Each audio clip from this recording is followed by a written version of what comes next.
So we're back from the stink. This is just what takes place as we start to become sexually mature people. Here's what we know. After that pubertal growth spurt, that peak height velocity, we do know that the opportunity to procreate the species starts to take place. Now, we've learned about the window. Do we want the window open when you are 16 years old and you cannot afford to take care of those people? No. So this is whenever there starts to be the responsibility of the talk. Dun, dun, dun. Okay? Remember the talk with your parents? No? How many of you didn't even have the talk with your parents? Hey, talk to your kids about this kind of stuff. This is important. You guys, they need to hear it from you whenever you have kids. Not strangers, or not the guys in the locker room, or not the chicks in the locker room, okay? Talk to your kids, okay? Another thing that we see with kids is what we call their training age. Their training age is just how long they've been exposed to actually being in the weight room. We know that kids that are exposed to proper training techniques can be more efficient and effective at different styles of training. Expose kids to movement. Now, remind me of this. Of all the different systems to arrive on the scene first, which one is it? The nervous system. So here's what we know. Let's take a kid that's been playing soccer. Let's take a kid that's been playing little dribblers. Let's take a kid that has had this nervous system development, and we see them becoming very efficient and effective. That's not because of testosterone yet. That's not because of growth hormone yet. That's simply because those nervous system pathways have been built. We've got to get kids playing and jumping. You guys, next time you have an opportunity, two things start to happen. If you want, now don't get caught doing this because it could look kind of creepy. And don't say, if you get caught with it, don't say I told you to do it. If you all of a sudden are driving by an elementary school and you see kids on the playground, you start to see two different things. You see your movers and you see your sitters. We have to do everything in our power to get those sitters moving. And you guys, most of the time, kids that are sitters do not enjoy incredibly vigorous, hot, sweating things, which is why we've got to make it fun for them. We have to encourage play. Play, fun, joy, skip, hop, move, dance. I know you guys, some of the things that we're seeing is kids are, I know this might sound funny to you all and it might be way out of your comfort zone, but lots of times one of the ways to get kids incredibly efficient and effective at moving is through different rhythmical activities. Okay? Turn the music on and let them rock. Let them do whatever they want to do because it encourages movement. We have to encourage movement in kids. You're going to have your kids that bust out and divide themselves into teams and go play soccer, and then you're going to have the ones that stay in the shade, that stay on the sidelines. We've got to do more to get kids moving more and more so we can increase that training age. Here's what we know about muscle and bone growth. Check this out. When you were born, you were this little squishy person, and only 25% of your total body mass was muscle.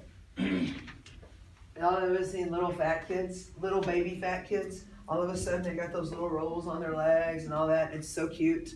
So we see kids having a higher percentage of body fat when they're born, and that's okay. That's what we want. We want that nervous system myelination. Now, as you get into adulthood, up to 40% of your total body weight can actually become muscle. So we start to see the development of muscle over time, and it's a beautiful thing that goes on. Now, let's talk about this thing called growth cartilage. How many of y'all have heard about your growth plates? Yes or no?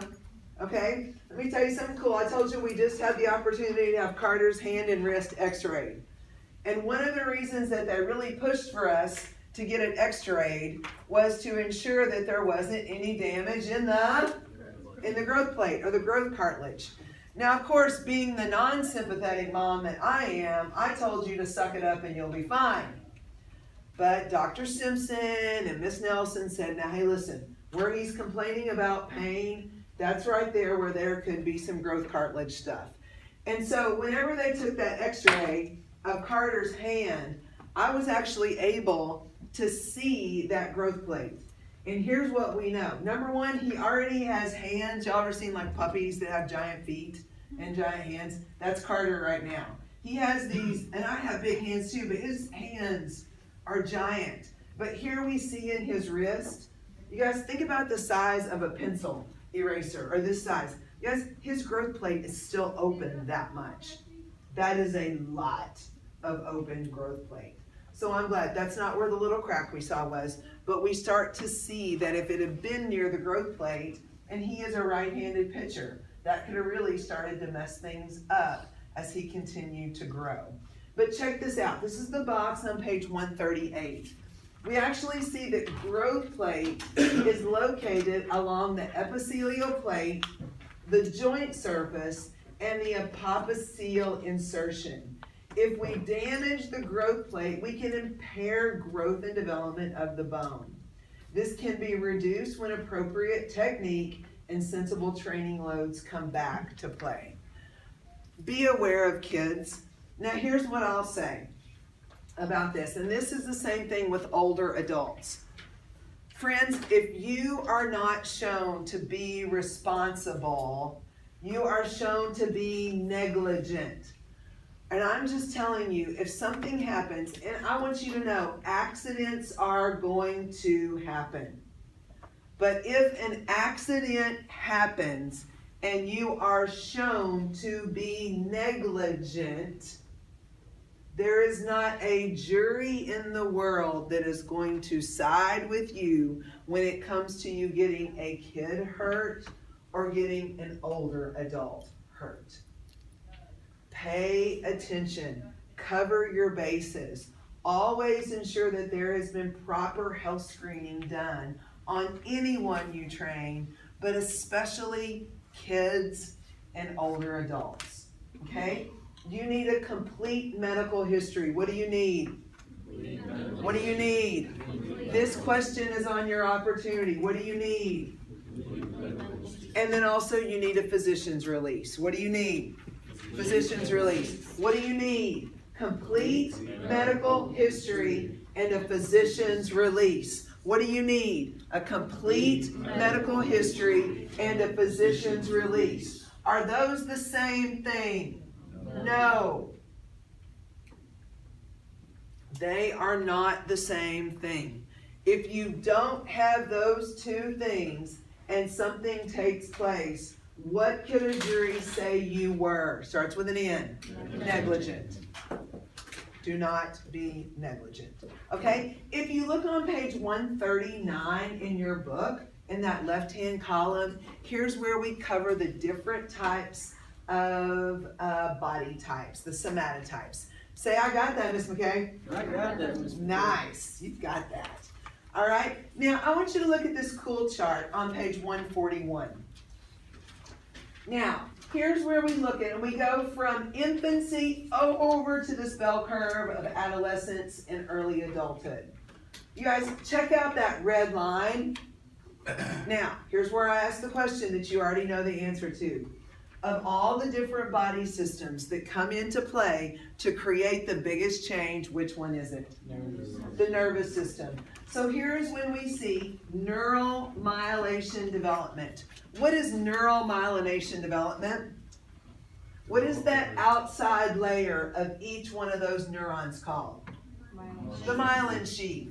So as we see that myelination of each one of those neurons, we see that little person becoming more efficient and effective at movement.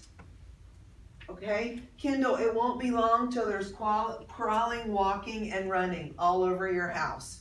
You're going to be sure that everything that is at this level is not of danger to a little person. Because I'm telling you, that little person, she is going to figure out how to make this into a weapon and get herself hurt. And you are going to see that that is negligence on your behalf. We have to see that that myelination of that nervous system is what is making the greatest impact on it. Okay? So when we look at the blue line, what's the next thing making the change? It's a good time to stop.